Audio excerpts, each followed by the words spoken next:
Greetings, Eric Backer, New Zealand naturopath, author of Candida Crusher. Thanks for tuning in. I got a question here from a patient, well not patient, this is a person over in the States who's emailed me, and she's asking me a question: how do I make Candida friendly recipes, Eric? Tell me a bit more about making foods that aren't going to help, to encourage yeast proliferation in my body. Well, I've just had a bit of a scoot on the internet at several different Candida kind of websites, and I found the typical, replies to this sort of question: don't drink caffeine, don't eat this food, don't eat that food. So there's lots of do's and don'ts. But you know what? A lot of this is basic common sense. But as they say, common sense isn't very common. If you want to have incorporate foods into your diet that are Candida friendly, it's pretty simple to me. It's the same with cooking food. Very simple to make food that is not going to encourage Candida in your body. Do I need to cut out all caffeine out of my diet? I don't really believe you do need to cut out all caffeine out of your diet, and most of the people that I've seen that have fully recovered from Candida, in fact, maintain 1 or 2 cups of coffee or tea per day. They don't chop all caffeine out of their diet at all. A lot of people like to have that coffee fix in the morning between getting up and about lunchtime. I can't see that a negative with Candida at all. Common sense, folks. What's common sense? Sugar. So that means you're not going to have sundaes, you're not going to have ice cream, you're not going to have chocolate cookies, all that sort of stuff. If you're going to cook, don't put sugar in your food. I mean, how basic is that?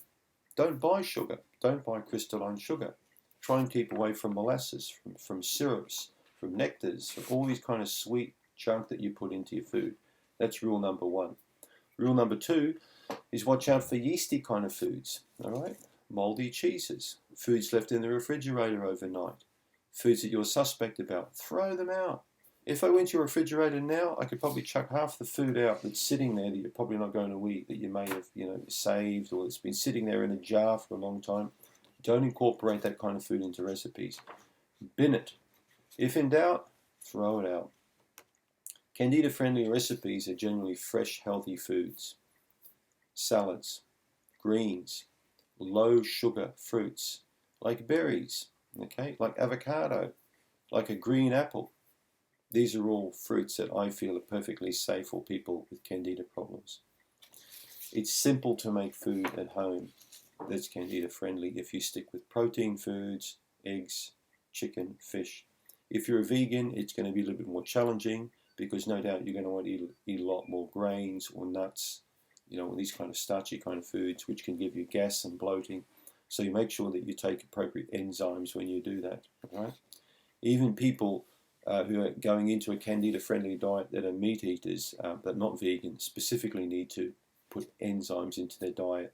Because whenever you're changing your diet, probiotic and enzymes greatly assist digestive recuperative power.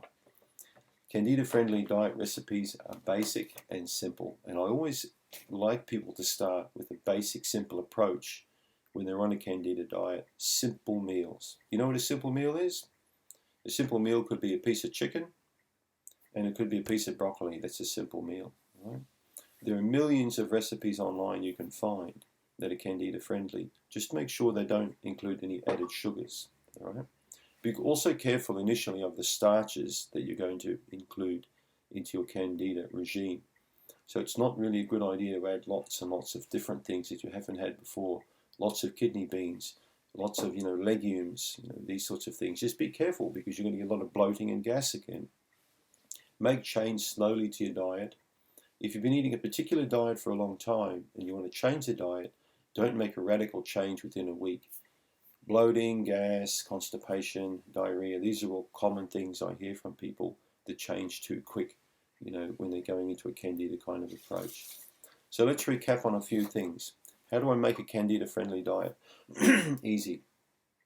Make sure that you don't buy any takeaway food. Keep away from the places like Kentucky Fried Chicken, I think they call it KFC now, McDonald's, Wendy's, all these burger chains. They're usually all crappy kind of foods. So avoid that and try and eat at home as much as you can. If you are going to eat out, make sure that you get food that's free of yeasts and sugars. Those are the 2 core things that you need to look for. Okay. Second thing is, there's plenty of information you'll see on my other YouTube videos on exactly, information that you're looking for in terms of proteins, starches, and fats. I've done many videos on this, and if you go to the Candida playlist that I've created regarding the food and nutrition, you can learn a lot more about that. Common sense, simplicity. Include more garlic into your diet. Include more woody spices into your diet, like cloves, for example. Okay, cinnamon. Include fresh things into your diet. Ginger, very good to add in there. And in spring and in summer, you can add all of the fresh herbs in there. Oregano, rosemary, thyme, basil. Put all these into your salads and put these in with your greens when you're making up, cooked vegetable dishes. These are all providing an antifungal approach. Fermented and cultured foods. My experience over the last 12 months with kefir has been not very good with a lot of people. I've noticed many people getting bad tummy problems from incorporating too much kefir into their diet.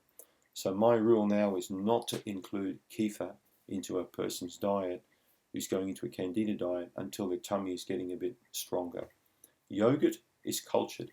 Kefir is fermented. It's a different type of food altogether, so be careful.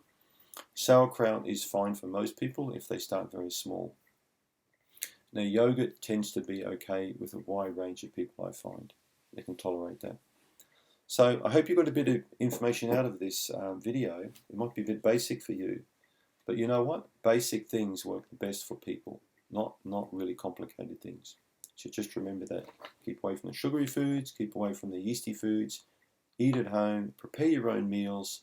Try to keep away from things out of cans, out of packets, out of boxes, all that kind of food. It will often contain some type of a chemical in there to prolong the life of that food. I'm not a big fan of packaged foods at all. I hope this was some good information for you. Thanks for tuning in.